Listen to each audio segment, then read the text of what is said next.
Hey everyone, this is video 5. This video I'm just going to run through the delay of diagnosis of Jake's cancer. Every doctor, every person's story is going to be different. So don't be scared to go to a GP or a specialist because just Jake's age played a big part in what happened to him. So to start off, I'll explain what led up to the diagnosis of SCC of the tongue and neck for Jake. So from December of 2015, Jake was tired. He would be talking to you one second, the next he'd be passed out and snoring. After I gave birth in 2016, Jake got more tired. I just thought it was because we had a new baby at home. He wasn't sleeping. And Jake never mentioned anything to me that he was any extra tired. He even lost his job as he was skipping work to go and sleep at his parents' house. So that carried on the whole of January. We now enter into February where Jake was now in pain in his mouth. He stopped eating some foods and stopped drinking certain liquids. As March had rolled around, Jake had now turned 22 and is complaining of a sore tooth, which has stopped him from being able to sleep. He booked in with a dentist who said it was just a filling. They numbed it up, completed the job as normal as they would for anyone else, sent Jake home and said that the numbing would wear off within 4 hours. 4 hours passed, 8 hours passed, and Jake was still numb. Really swollen, couldn't eat or drink, hardly could talk, slept the whole day away just to try to wake up where it was better. The next morning it was the same, so it was now Saturday, dentist was shut, we couldn't do anything, pain was still 10 out of 10, couldn't eat, just slept the whole weekend away. Monday came around, I called the dentist that Jake had visited, going off at them saying, what did they do wrong? Why was Jake in pain? There was nothing wrong with him before he went to the dentist, so it must have been their fault. So they said, okay, come back in, they'll get the dentist to have a look.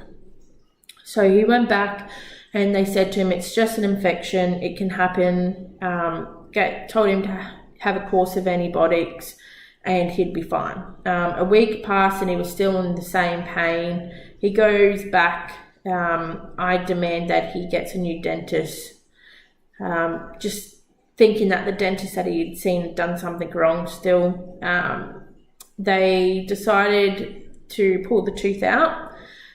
Saying that it could have just been a reaction to the filling or the tooth was rotted, so the best action was to pull it out. So they went through that again and said, okay, go back on another round of antibiotics as well, just in case it was an abscess. So Jake did that, backwards and forwards, swelling was crazy, pain was crazy. We're now into April and Jake has reduced most eating, but soft foods. He was struggling to swallow his own spit. So again, back to the dentist. They bring in a different lady who gives Jake a form to have a special scan to check the tongue and the jaw.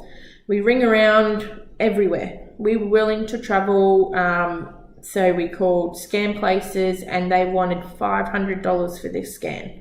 So at the point we had a 3-month-old baby, Jake wasn't working, I wasn't working, so we didn't have $500. So I decided I'd call around the hospitals as well, see if they had any availabilities that wasn't going to cost us. But they said that there was a wait. So Jake's mum Julie offers to pay for it, so Jake then books in. He gets to the place to have it done and then his anxiety went through the roof. So they said, okay, come back tomorrow. That afternoon, I got a call from Caboolture Hospital in Brisbane.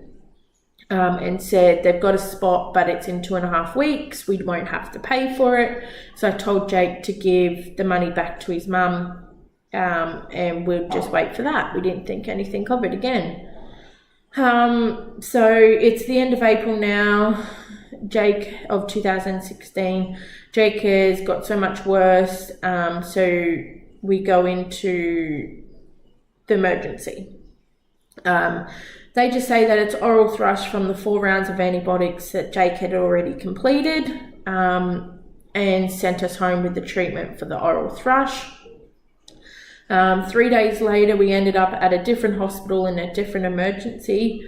Again, they said it was just oral thrush, even though we explained to them that his dad had head and neck cancer as well. Still didn't care. They didn't care that he couldn't breathe properly or eat or anything like that. So again, we're sent home with the treatment option of the oral thrush. We're now coming up to when Jake goes for his scan. So he goes and has that. They don't say anything because they're legally not allowed to. 3 days later, Jake got some basic work, so I go and pick up the results, and the results said that it was just an abscess. Get it drained or complete another round of antibiotics and it should clear up. So those results were given to us on May 22nd of 2016. They also said to repeat the scan in 4 weeks' time. So Jake's now up to round 7 of antibiotics, which have been all one after another. But we were thrilled that the report came back saying it wasn't cancer. So we just kept going, kept moving on. He dealt with the pain. He didn't really explain anything else.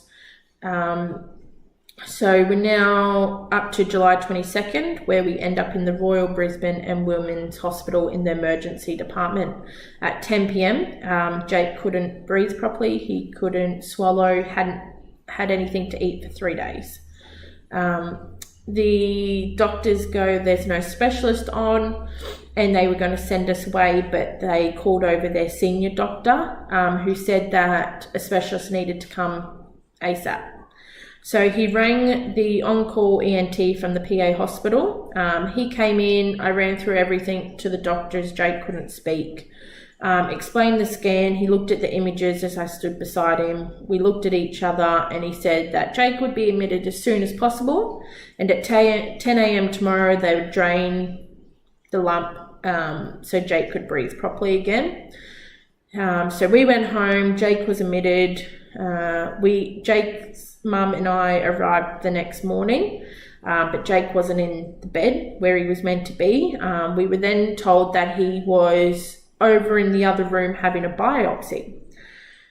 And I freaked out, like, why biopsy? They were draining it. That was the last thing we knew. I hadn't heard from Jake that morning, so as far as I knew, it was being drained. I get over to the room that Jake is in, and they explained to me that they were going to drain it, but it was rock hard. So they knew there and then that it wasn't an abscess. So that's why it changed to a biopsy.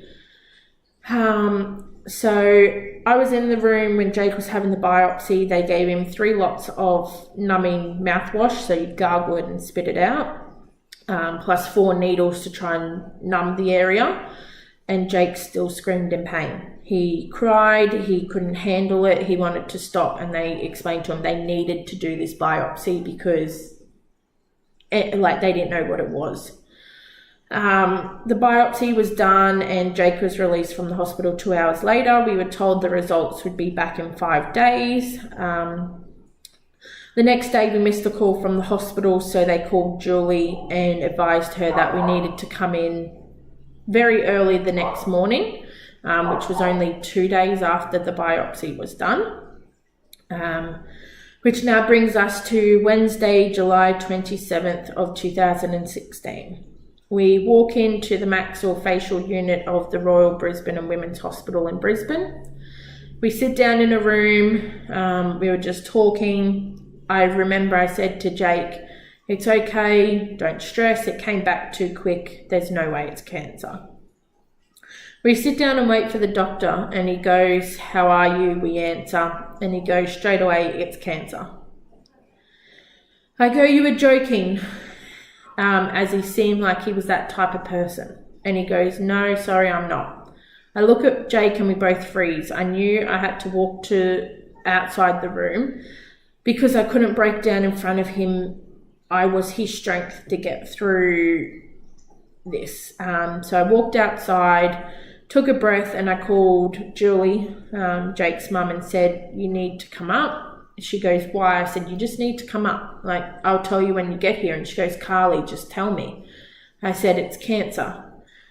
And she said, okay, I'll leave now and I'll be up there soon. So next I called my mum. She had our son at the time, so I had to let her know what was happening. I told her and I just broke down. I cried and cried, and then I pulled myself together and I walked back in to the room that Jake was sitting in. He wasn't crying. He wasn't, I don't know, he was just sitting there. It wasn't the way I expected him to react, being 22 and told you've got cancer. They explained to us that on 2 days later that we would have to come back to the hospital in the morning to be part of this big specialist group where there's multiple specialists that will come around and just check Jake out, and then they'll all sit down at the end of the day and discuss the best treatment option. So we went there. Jake was in extreme pain. He tried to sleep in between all these people poking and prodding him. I wrote down every name, every person, what they did, in a hope that I would know a bit more about what was happening. The doctor who told Jake that he had the cancer came in. He was about the 8th or 9th person to come in that day, and then decided to tell us that Jake also had 2 tumours in his neck and 1 under his chin. So that was another big shock, being that we only found out he had cancer originally 2 days before. So they did everything. Then the afternoon we went back up to the maxillofacial unit, and they explained to us that surgery was his best chance of getting rid of the cancer. We agreed. So August 17th of 2016, Jake goes in for his surgery, which was 3 weeks after being diagnosed. By the time that surgery came, the tumour had gone from 1/4 of Jake's tongue to the whole tongue, except 2 centimetres. So it was a very rapid growth in that time. They sent the tumour off to pathology and had clear margins. All the neck ones that they took in addition to the tumours were also clear. So after that surgery, they thought that he was was cancer free. There was no tumours within his body, but they still suggested that he completed 31 days of radiation, which started in October of 2016. So he had a feeding tube already in his stomach, as he couldn't eat or drink anything orally after the surgery. So I'm going to leave it at that. I'll go into a bit more of the surgery, the recovery and all that in another video, and I'll put in some photos and videos with that. So so that was just the basis of the lead up to Jake being diagnosed, the delay in diagnosis. So from the first toothache to being diagnosed was 4 months. We don't know if the 4 months would have been the difference between life or death. We don't know what could have been the difference if it was picked up earlier.